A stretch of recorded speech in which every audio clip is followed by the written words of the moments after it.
देश की ताकत तीनों है महान, जवान किसान और जनता महान। इश्क की तालीम या समाज का अपराध। कैसे स्पेशल मैरिज एक्ट 1954 आज के भारत में प्यार को अपराध बना रहा है।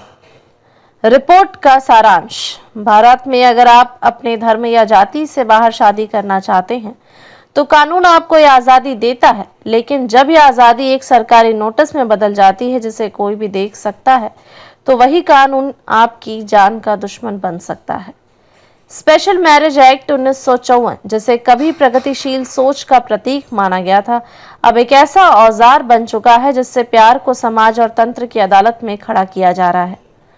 कानूनी ढांचा और उसका विरोधाभास। कानून का उद्देश्य दो वयस्कों को धर्म, जाति और सामाजिक बाधाओं से ऊपर उठकर विवाह करने की आजादी देना, धार्मिक रीति रिवाजों से मुक्त एक सेक्युलर विवाह का विकल्प बनाना। असल में क्या होता है, शादी से 30 दिन पहले नोटिस ऑफ इंटेंडेड मैरिज देना होता है। यह नोटिस सार्वजनिक रूप से डिस्प्ले होता है, मतलब आपका निजी फैसला अब सबकी अदालत में है। कोई भी व्यक्ति, परिवार का सदस्य या अजनबी भी आपत्ति दर्ज करा सकता है। यह प्रक्रिया युवाओं के लिए सामाजिक बहिष्कार, धमकी, फिजिकल हिंसा और ऑनर किलिंग तक का रास्ता खोल देती है। आधुनिक भारत में कानून कैसे बना पिछड़ा हुआ औजार। पहला, निजता का उल्लंघन, violation of privacy. Supreme court ने 2017 में निजता को मूल अधिकार माना था, लेकिन इस एक्ट में शादी से पहले सार्वजनिक नोटिस देना निजता के उस अधिकार की खुली अवहेलना है। दूसरा, खतरनाक नतीजे, रिस्क ऑफ वायलेंस। कई राज्यों में केस दर्ज, प्रेमियों पर जानलेवा हमले, लड़कियों को घर में बंद कर देना, जोड़ों की आत्महत्या, पुलिस संरक्षण की याचिकाएं। सामाजिक हस्तक्षेप, सोशल इंटरफेरेंस, पंचायत, परिवार, धार्मिक संगठन, स्थानीय गुंडे, सबको मिल जाती है आपके निजी रिश्ते में टांग अड़ाने की आजादी। डेटा और ग्राउंड रिपोर्ट से सबूत, राज्य केस दर्ज, ऑनर किलिंग, कोर्ट सुरक्षा याचिका।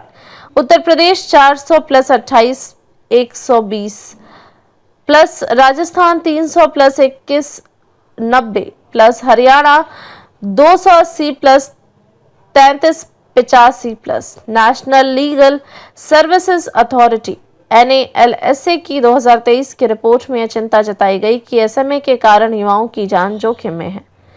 कानूनी विशेषज्ञ और एक्टिविस्ट क्या कहते हैं। इंदिरा जयसिंह, वरिष्ठ वकील, ने कहा, यह कानून निजी स्वतंत्रता का सार्वजनिक शोषण करता है। कविता कृष्णन ने कहा, नारीवादी कार्यकर्ता, SM अब स्वतंत्रता के बजाय सामाजिक प्रताड़ना का जरिया बन गया है। धार्मिक और राजनीतिक रंग, इस कानून का राजनीतिक इस्तेमाल भी साफ नजर आता है। कुछ राज्यों में से लव जिहाद के खिलाफ हथियार की तरह देखा गया।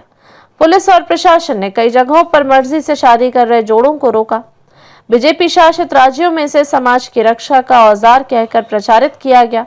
कांग्रेस और क्षेत्रीय दलों ने इसे युवाओं की स्वतंत्रता का हनन बताया।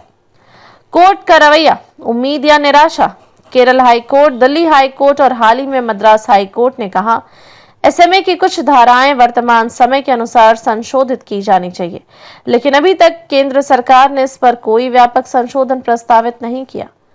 रिफॉर्म के सुझाव, समाधान, व्याख्या, नोटिस गोपनीय हो, केवल दंपति, अधिकारी और कोर्ट को ही जानकारी हो। ऑनलाइन आवेदन सुरक्षित और एन्क्रिप्टेड प्रक्रिया। विरोध का दायरा सीमित, केवल करीबी रिश्तेदारों को विरोध करने का अधिकार।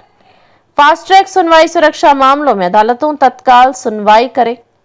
निष्कर्ष, कानून या कंट्रोल। आज के दौर में जब युवा वर्ग अपने फैसले खुद लेना चाहता है, तब यह कानून उन्हें एक लोकतांत्रिक देश में भी डर और सामाजिक हिंसा की ओर धकेलता है। स्पेशल मैरिज एक्ट 1954 अब एक कानूनी सहायता नहीं बल्कि सामाजिक हथियार बन गया है। समय की मांग है कि इसे आधुनिक भारत की संवैधानिक सोच और व्यक्तिगत स्वतंत्रता के अनुसार बदला जाए। देखते रहिए changing future TV। Like, share और सब्सक्राइब करना ना भूलें। देश, दुनिया और भविष्य की सबसे बड़ी खबरों के लिए।